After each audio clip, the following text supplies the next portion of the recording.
Vamos começar a entender a realidade. Na PNL, a gente diz que o mapa não é o território. O que quer dizer que o mapa não é o território?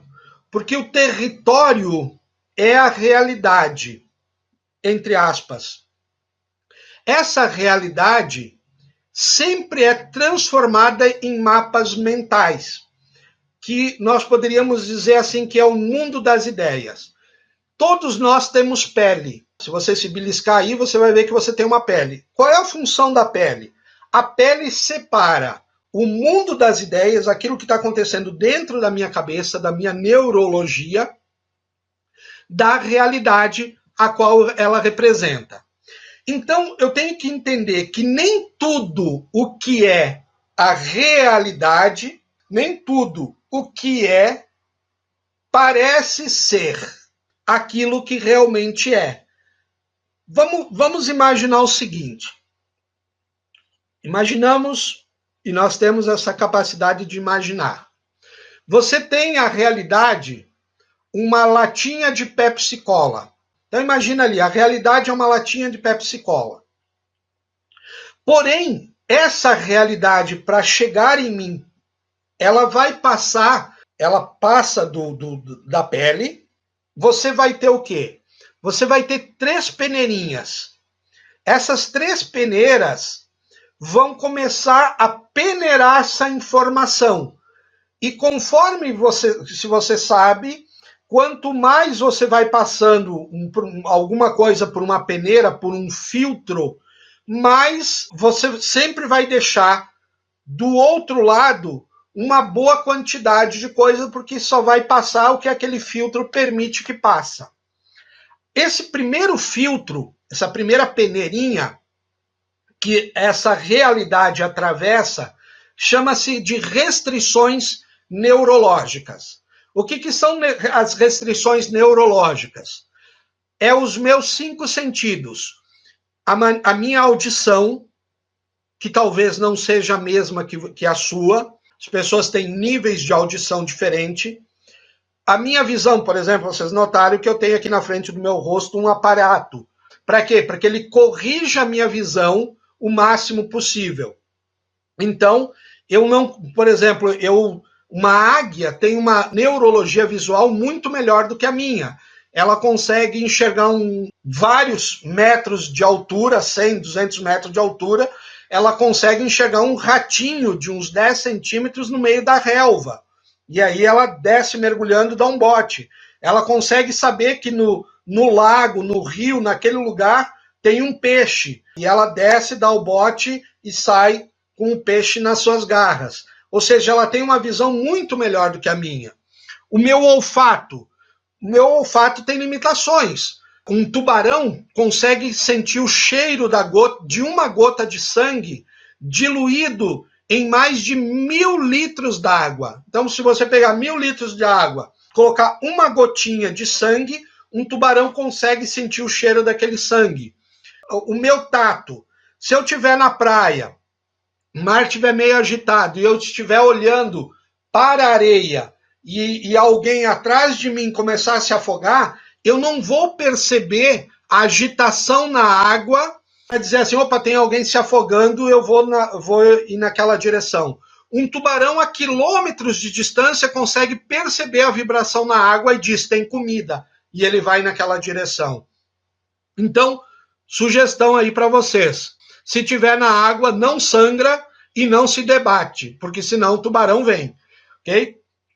Então vamos lá. Minha neurologia, ela filtra e como ela não é perfeita, o que está entrando para minha mente já não é a realidade em si, porque ela tem essas limitações neurológicas. A segunda peneira que isso vai passar são as minhas restrições sociais. Charto, o que são restrições sociais? É a maneira como eu atuo, dependendo da maneira como eu fui criado. Se você, por exemplo, a minha família é gremista, a gente é natural do Sul e a minha família toda é gremista. Então, Colorado, como é chamado, né, o internacional, é adversário. Então, a maneira como você é criado, tudo isso te limita a perceber a grandeza de outros times, de você reconhecer que existem times, às vezes, muito melhor do que o seu. E aí a pessoa fica imbuída naquilo. A tua formação política, a tua formação cultural, a tua formação financeira. Se teus pais sofriam dificuldades financeiras, é muito provável que você também vá ter, porque eles acabaram inculcando em você crenças negativas sobre dinheiro, sobre riqueza, sobre ser rico e tudo mais. A escola onde você estudou, se foi uma escola pública, se essa escola pública era boa, se não era, se era uma escola privada de ensino particular, se era de uma escola bilíngue, se você tinha acesso a pessoas da alta sociedade ou não, se você morava num bairro chique da cidade ou se você morava na favela, tudo isso influencia a minha percepção do mundo, e aí você já vem com um modelo limitado por causa da tua neurologia, e aí ele passa por essa peneira e você coloca as tuas restrições sociais e você só percebe aquilo que as restrições sociais permitem. E aí vem o terceiro filtro, que são as restrições individuais. Lembra que eu dei o exemplo antes do professor batendo sobre a mesa? Imagine o seguinte, para que você entenda restrições individuais.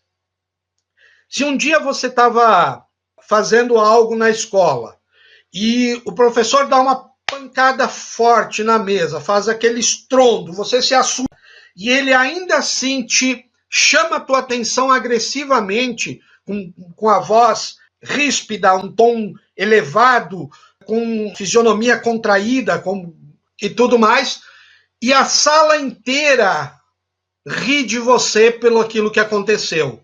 O que acontece? Acontece uma experiência emocional significativa que gruda em você, e hoje em dia você não sabe porque quando alguém bate na mesa, alguém dá um tapa forte sobre alguma superfície de madeira, você fica acanhado, você fica para baixo, você se sente sem recursos. Você nem lembra mais que quando você tinha 6, 7, 8 aninhos de idade, houve aquele evento com o professor naquele dia e você foi chacotado por todos os colegas e aquilo gerou em você uma crença limitante.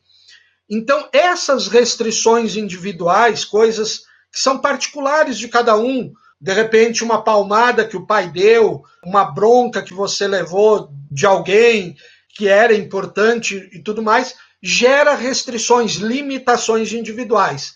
Então, essa realidade, vamos pegar essa latinha de Pepsi, ela vai entrar para dentro da sua neurologia já extremamente limitada, já não parece mais aquela lata de Pepsi. Só que não fica por aí. Infelizmente, quando essa informação passa por essas três peneiras, nós temos o que a gente chama de ratos da mente, tá? Que são os roedores da mente.